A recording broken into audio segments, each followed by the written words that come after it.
esplanade here, all this green area, is used for various events. Most weekends there's something set up along. We had a fun run the weekend.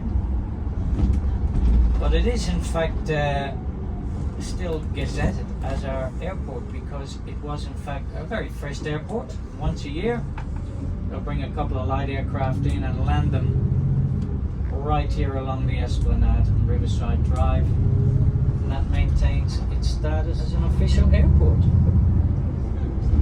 Very handy when we had the Red Bull Air Race on, all set up here on the left, and all the racing and acrobatics on our right hand side over the river, so it was quite spectacular. Now the Darling Ranges that we're just crossing over, guys, believe it or not, they have tested some of the granite, some of the Genesis and quartz up here, and they have found it to be some of the oldest rock on the planet Earth. That tells us that this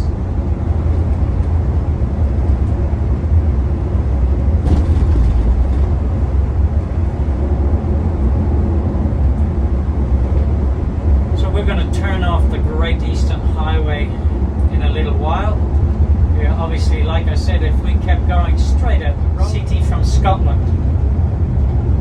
Now it has well surpassed the size of Perth in Scotland, and in fact I believe there are 9 places in the world with the name Perth, but obviously where we're coming from now is by far the largest in this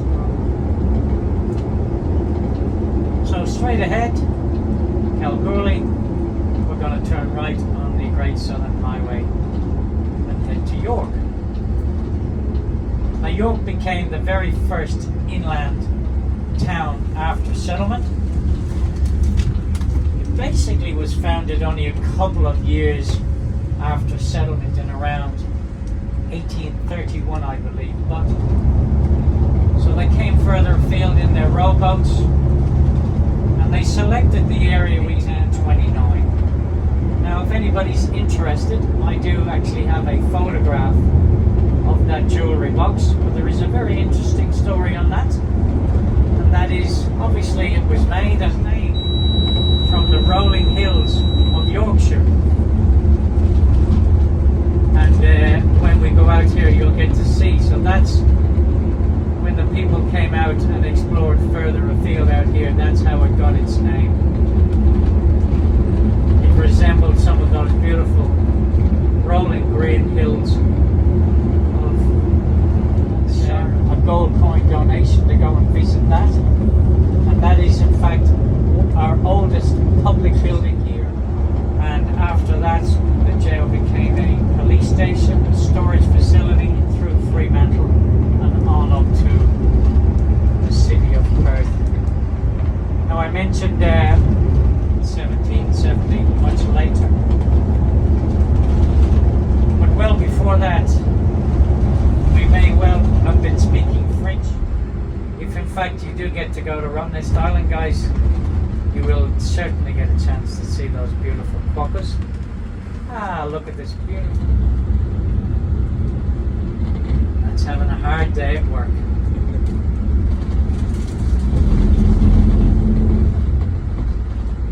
So our roads out here are taking a bit of a hammering, guys, erupted because of the very many heavy wheat trucks that we have on the roads. They take an absolute hiding, and they are. Here we are, guys. We're making our way out through the wheat belt now. The other side of York becomes more apparent. But these settlers that came out here, was quite incredible, the distances they would have travelled, mainly by horse and cart, to go and open up this area for the growing of various crops and wheat. Remembering.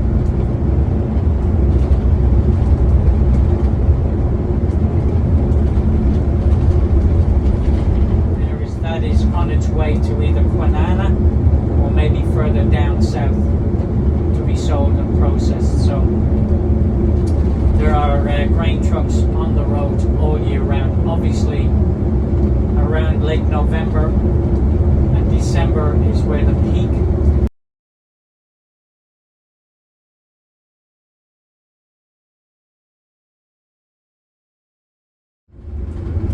we'll park up. You can let me know later on. So here we are, guys. We're running up the main street of York.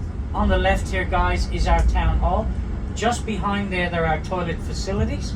I will be pulling up just side. So these churches built by local sandstone and limestone, guys. So the rail line does in fact still come through on the right hand side there, guys.